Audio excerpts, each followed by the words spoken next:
Now, those of you who were here last week, you remember that I was unable to say everything I wanted to say in one message, so I broke it into two. So here we are, part two. Let's make sure we have this on. Yeah, we're ready to go. Okay. And I am really encouraged today that we have a lunch, because that tells me that I can take my time. No. Isn't that terrible? Can't dress me up and take me anywhere, really. But what I'll try to do is to give you just a bit of a recap, because you're going to need it. We have quite a bit of territory to cover here today. Am I making noise already? Okay. Last week I introduced you to this man, Miroslav Volf, who is, I see people squinting, who is a theologian out of Yale.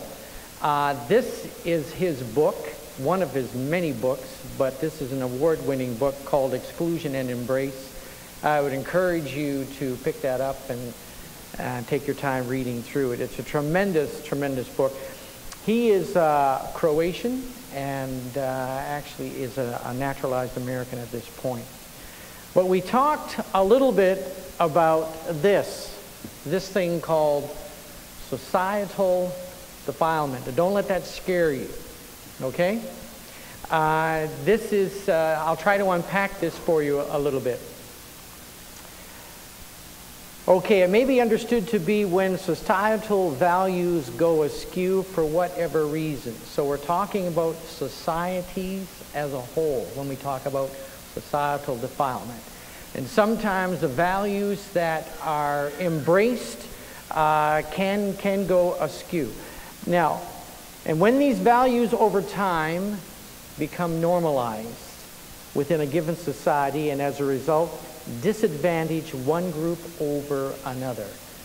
So when values that are not necessarily beneficial for all within a given society become normalized, then we see structures are put in place to enforce those norms. This is what can happen in societies, okay? Now, this is an extension of Black History Month. So as we think of slavery as it was in the United States, we found that for centuries, for decades upon decades, laws and courts and the governments, commerce and agriculture, and custom all served to reinforce that system, that structural system of slavery. And here is where it gets really complicated, and that is that when it becomes a pre-existing distortion into which one is born.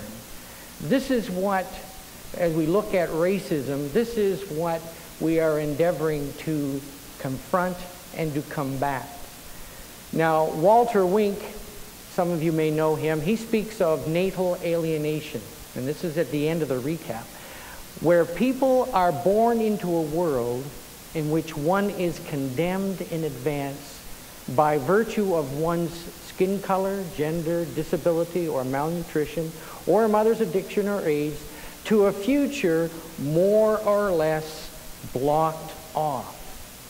That's as far as I took you last week to kind of set up what I want to talk about today as we look at some of these structures that confront us afresh in the world in which we live.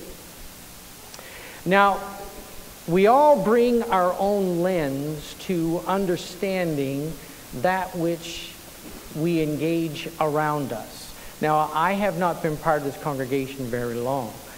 And I know that Emmanuel has had an ongoing relationship with their African brothers and sisters and their Hispanic brothers and sisters. And so you have a particular lens through which you see these issues. Well, I bring a little bit of a different lens myself. Now, I remember this. I would suggest most of you here do. Okay, some perhaps not. I also remember these gentlemen and their assassinations, the Kennedy brothers. And we all can think back where we were at a moment in time when these terrible things took place. But we also remember this man, Martin Luther King Jr., probably one of the greatest individuals of the 20th century. Now, I remember the civil rights movement in the United States. I remember watching this on the newscasts on television, and I remember this day.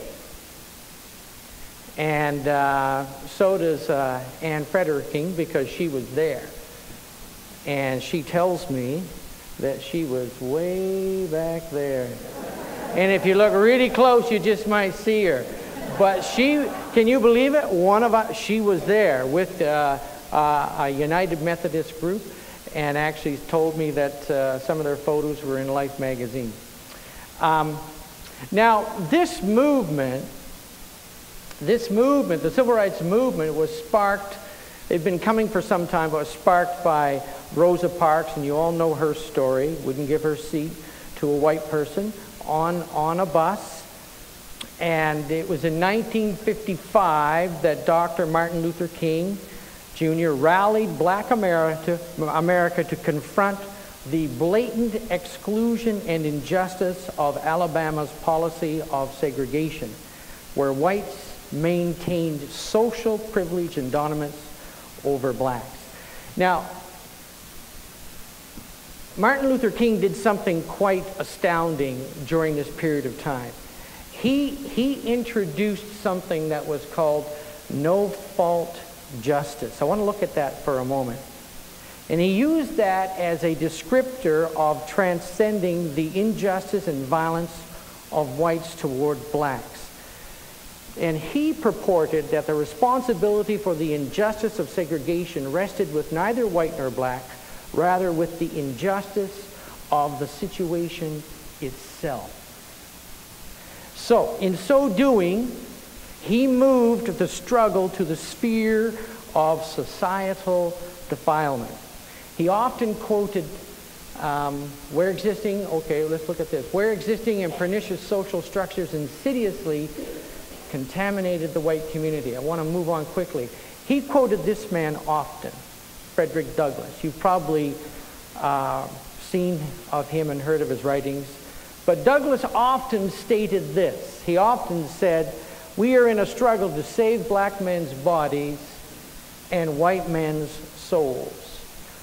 Societal defilement. Societal defilement. So King's refusal to make reference to the other in a manner debasing to their humanity enabled him to resist placing those that disagreed with him beyond redemption. Those who perpetuated the oppressive structures of his time. And so in doing that, he was able to avoid debasing their humanity. So therefore, you could engage in dialogue and discussion. He helped those who followed him to see the societal defilement had become a systemic stain of entanglement, menacingly permeating white Southern culture. Now, quickly, I want to go to this man. I've been telling you I was going to do this for a number of weeks now. William Barber. William Barber is looked upon by many as the new Martin Luther King Jr. What this man is doing is absolutely incredible. Disciples of Christ, which is a sister denomination to our own. And you can read about him. I've read about him this week in the Washington Post, in the Guardian, which is out of London, England, out of the UK, and he's had many articles. And he is the co-chair of what they call the Poor People's Movement, a national call for moral revival. Now, this book, I've read this book, and it's tremendous. You can pick that up off of Amazon like you can most things. And he has been confronting the societal structures that have perpetually trapped millions of people in a multi-generational cycle of poverty. That's what he is doing. And he contends that since the 1960s, since the Civil Rights Movement, and since the laws that were spawned as a result of that movement, that certain things have been transpiring in the South that have become extremely complicating for not just blacks, but browns and whites as well, who are living in poverty. He talks in his book about something called the Southern Strategy. The Southern Strategy, according to Barber, came about when those who wanted to maintain power were looking for ways to do this without breaking the law. How do you continue to oppress a people when you have laws that prohibit you from doing such? So, according to Barber, there has been a concerted effort to achieve white supremacy agenda without breaking the law, and their aspiration became to shape Southern thinking by creating the predominant narrative. They said, okay, we have laws that are going to keep us doing from what we want to do, so what we are going to do then is that we're going to create a narrative that will help shape the thinking. And so they engaged foundations, they funded media corporations who were invested in shaping culture, and over the course of time, through the research of interns and fellows, op-eds and ad campaigns, press releases, media packets, and educational materials, they created a series of what they call cultural memes. And what I mean by that is that there are certain phrases that were used so often that they became part of the vernacular. Okay? Entitlements. Big government. Oh yes, and the undeserving poor. The undeserving poor. And others. So these memes over time have identified with certain sectors of, and he's from North Carolina, and North Carolinian society of which the black population was a part. So they arrived at a place where they didn't have to tell the electorate how to vote. They simply utilized the memes, and the voting base would automatically know who to vote for. So what they've done, according to Barber, and this is what his movement is challenging, that they created controlling narrative coupled with something called voter suppression. And they have been very successful. And so this has enabled those in authority to create policies that hurt poor black, brown, and white people, and it exacerbates poverty. And this is going on today, and this is what this man is standing for, and this is what his movement is all about, is to confronting those kinds of structures. Now this is a quote from The Guardian of this past week. The Holy Scriptures tell us that there is an emergency anytime policymakers legislate evil and rob the poor of their rights and make women and children their prey. Isaiah chapter 10. And you notice that he co-wrote that article with the co-director of Kairos. So he is engaged in a movement that is making its way across the United States, taking his message to millions, training them how to affect similar change in their area. This is happening in our world, very, very close to home. Now, as we're talking about racism and how it is perpetuated, you've probably heard about this gentleman and the grief that is coming his way, the governor of Virginia. And there has been no small stir in Virginia over the revelation of this man's activities. And you want to be careful what you put in yearbooks, because he can come back to bite you. And he's a living example. And Virginia has been in turmoil for a month. Did you see this fellow? Okay, this past week in the Oscars, I don't really watch the Oscars, but I couldn't help but hear what he had to say. Spike Lee, he won an Oscar for anybody? No? I have it here in my notes. Best adapted screenplay for something called, a movie called Black Klansman. And his statements when he received the Oscar were quite powerful in that he was challenging systemic racism in the States, and as a result drew the ire of a certain person who lives in the D.C. area who has a rather orange complexion. Okay, this is what is happening, and this Moral Mondays is a movement that is happening within Black America that is a lot of white and brown people are coming on board with it as it spreads across the nation. But I want to move us here. Let me ask you this question. When did the black get the vote in Canada? Anybody know what year? 1920. Prime Minister Meehan. Anybody know him? He was never voted in, he was appointed. Okay. Nonetheless, in 1920, they received the vote. Well, then there's this person. Okay? Viola Desmond. My, oh my, oh my. Do you know that story? Do you know? Well, I'm going to tell you again. Now, Viola, she was arrested in 1946. Now, when did the blacks get the vote? So how many years later is this? Oh, you're good at math. You paid attention in school. Great. That's right. And she was in New Glasgow, Nova Scotia, going to a movie, and she happened to want to sit in the downstairs and not the balcony. And the downstairs was the what? The white section. Okay. 26 years later. Okay.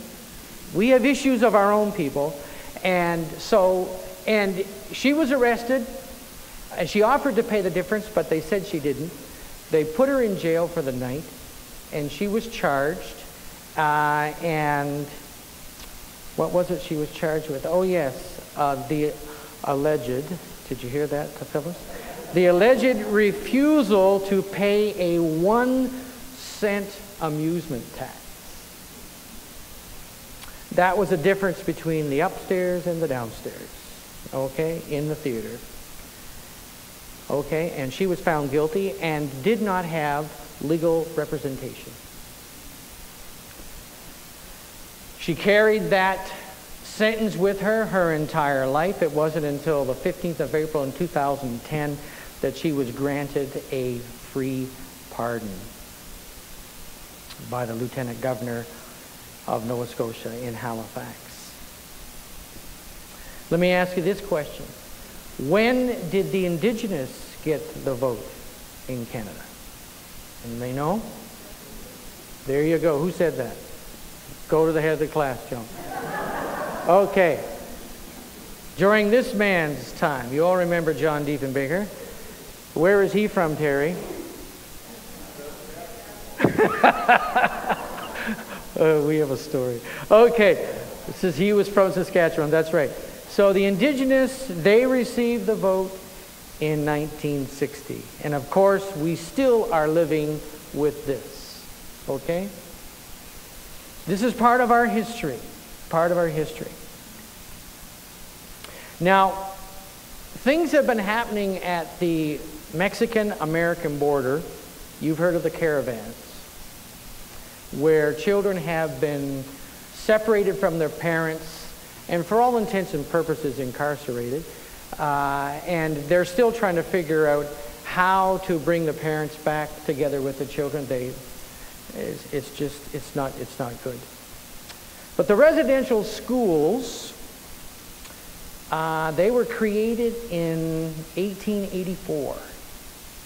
1884, created for the purpose of removing Indigenous children from the influence of their own culture in an effort to assimilate them into the dominant Canadian culture.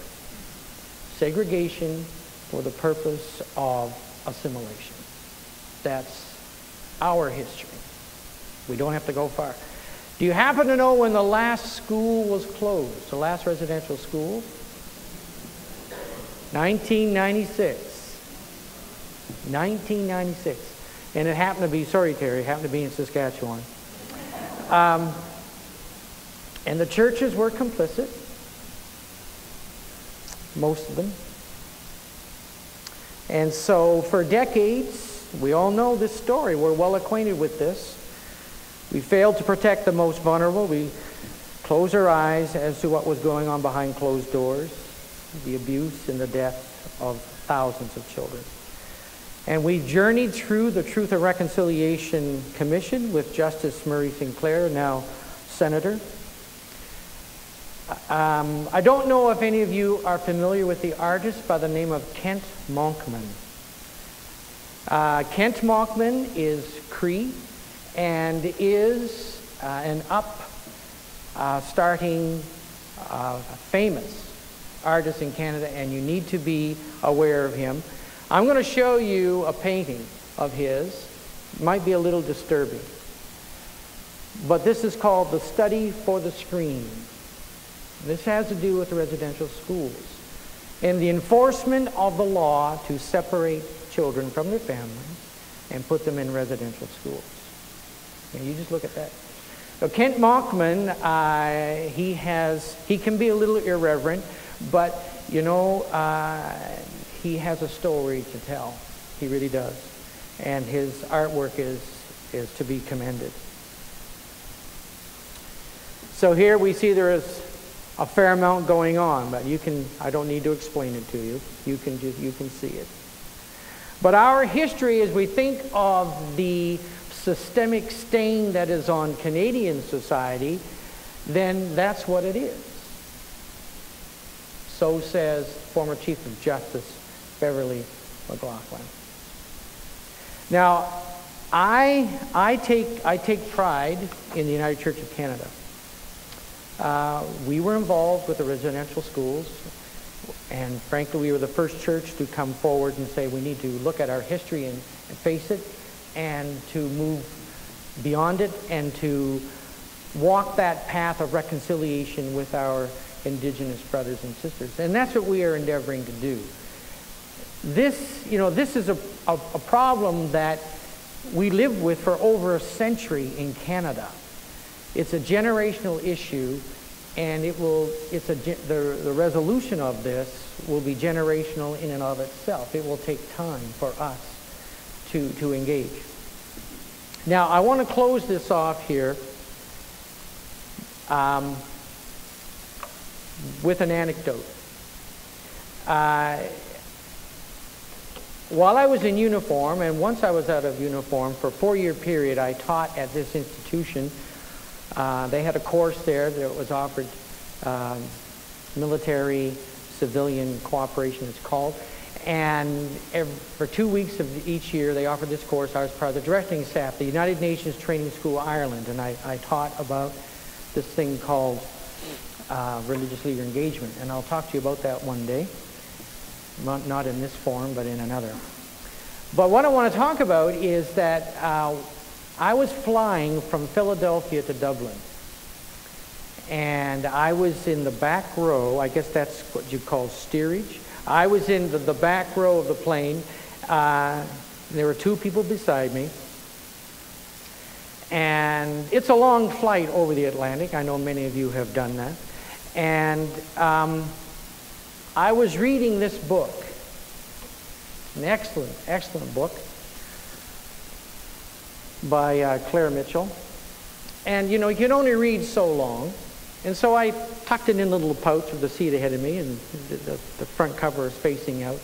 And the young woman beside me, she said, "Oh, I see you're reading one of Claire Mitchell's books," in an Irish accent. And I said, yes I am. She said, "I've taken courses from her at the University of Belfast." I said, "Oh, have you really?" Come to find out that she was a social worker, a gal in her early 30s, a social worker who was working in the central jail in Belfast. And I'm not really shy. Have you noticed that? And so here's a great opportunity to talk to somebody who's lived it. Okay, she lived during the Troubles. This was probably in 2012 or 13. I don't remember the year. And I said to her, well, I've tried to fathom this because there are strong religious connotations to the conflict in Northern Ireland between the Roman Catholics and the Protestants, and it's been going on for a long time. And I try to understand that. And I know that there has been segregation. It's policy. It's a structure, okay, within that part of the UK, and on the island of what was Ireland. I said, how has that been for you? How have you moved? Do you understand this? Have you moved beyond this? What is it? And she said to me, well, it's never been an issue for me. I said, oh, really? Well, how is that? She said, well, I come from a part of Northern Ireland in the very north. We never had money enough to have segregated high schools. So I was in school with the Roman Catholics, she being Protestant. I was in class with them. I socialized with them. They were my friends. Interesting. The point being, of course, she knew them. There wasn't any segregation. They were in school together. They were friends. She knew them.